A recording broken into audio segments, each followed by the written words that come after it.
Good day, my name is Maricar Gallardo from BIT4AFSM. I will be reporting about Chapter 6, the Philippine National Building Code. What is the National Building Code of the Philippines? It ensures the, the developers to conform to the implementation of modern technical knowledge on construction, building design, occupancy, maintenance, and use. Also, the policy of the Philippines to safeguard life, health, property, and public welfare that is consistent with the principles of sound environmental management and control. General provisions. The provisions of this code shall apply to the design, location, setting, construction, alteration, repair, conversion, use, occupancy, maintenance, moving, demolition of, in addition to the public and private buildings and structures except traditional indigenous family dwellings as defined in the code. General building requirements. As stated by the National Building Code of the Philippines, all buildings or structures as well as accessory facilities thereto shall conform in all respect to the principles of safe construction and must be suited to the purpose of which they are designed.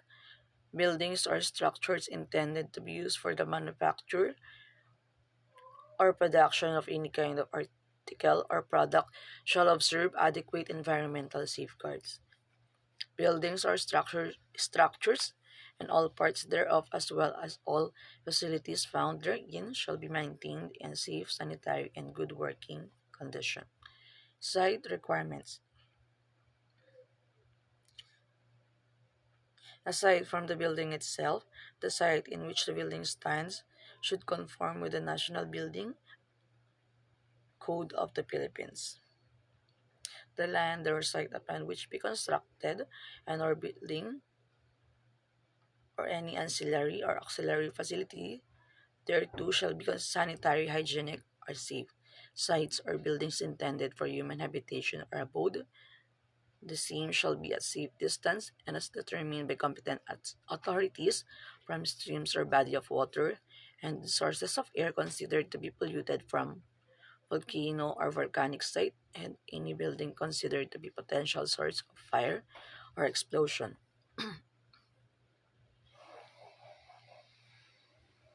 Types of construction for purposes of this code. All buildings proposed for construction shall be classified according to the following types.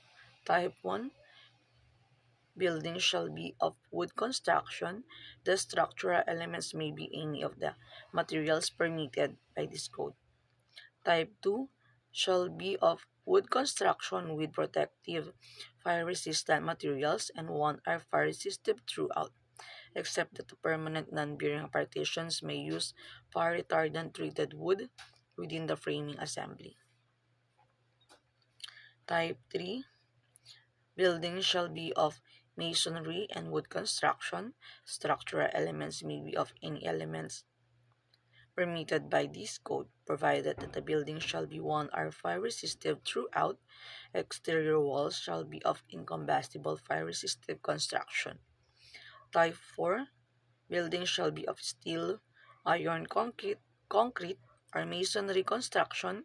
Walls, ceilings, and permanent partitions shall be of incombustible fire-resistive construction, except that permanent non-bearing partitions of one or fire-resistive construction may use fire-retardant treated wood within the framing assembly. Type 5, buildings shall be fire-resistive. The structural elements shall be of steel, iron, concrete, or masonry construction. Walls, ceilings, and permanent partitions shall be of incombustible fire-resistive construction.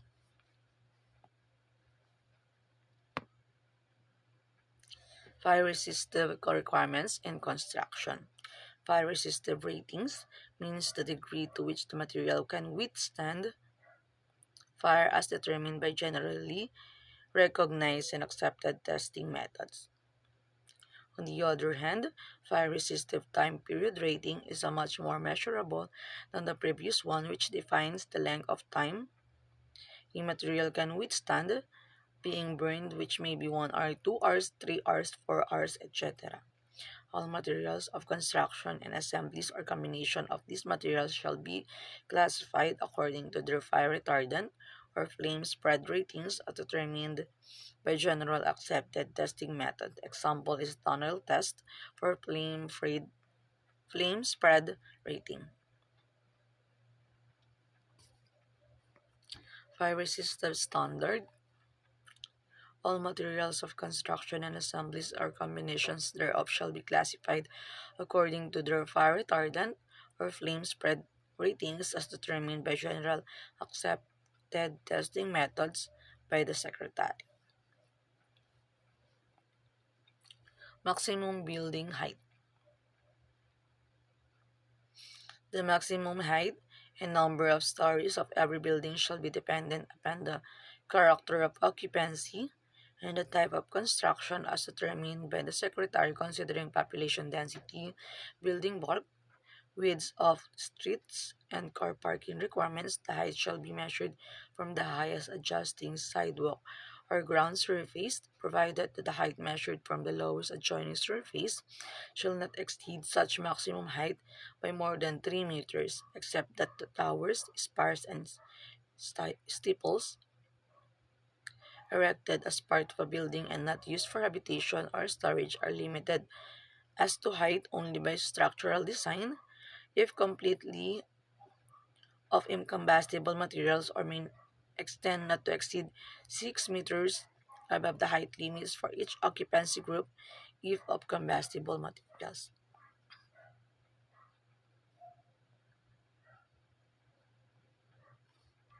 The height of proposed building or structure shall be governed by the following RROW based limitations. If only one RRO services a lot and such is only 6 to 7 meters wide, ABHL or 3 stories or 9 meters maximum shall be observed regardless of use or occupancy, lot size or dimension, etc. If only one RRO services a lot and such is only 4 to 5 meters wide, a BHL equivalent to 2.5 stories or 7.5 meters maximum shall be observed.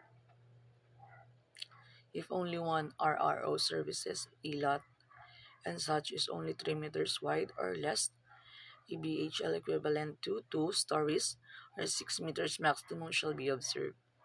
Taller buildings are allowed for duly approved high density developments such as planned unit development PUD areas.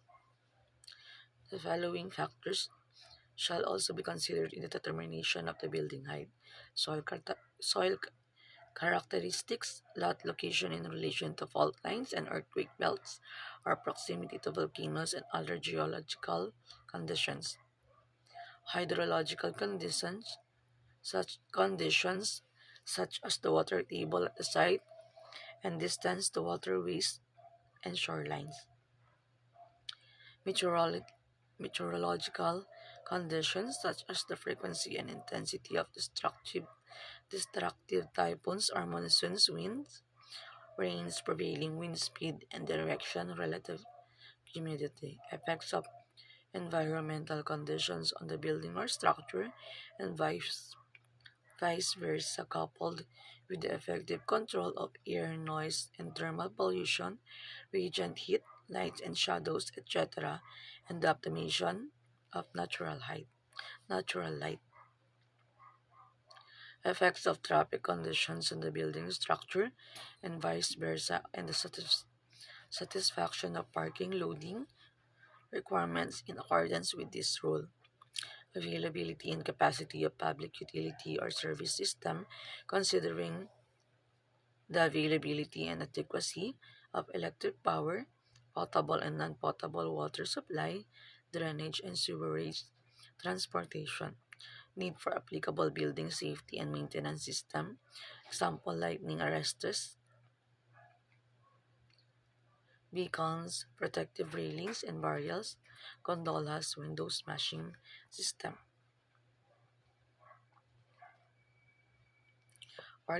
slot, parking area, and loading or unloading space requirements. The size of the average parking area is 2.5 by 5 meters for perpendicular or diagonal parking, 2.15 meters by 6 meters for parallel parking, 3.6 by 18 meters for articulated truck with 12-meter container, 3.0 meters by 9 meters for jeepney, 3.7 meters by 5 for disabled, and for truck shall have a minimum of 3.6 by 12 meters.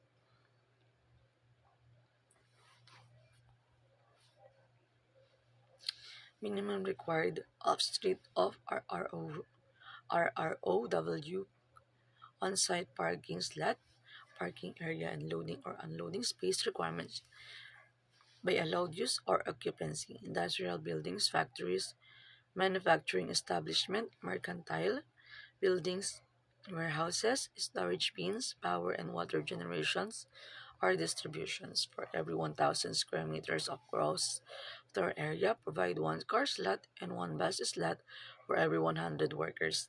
If number of workers exceed 200, one of RROW or off-street passenger loading space that can accommodate two queued jeepney shuttle SDS 90 for every 5,000 square meters of gross floor area.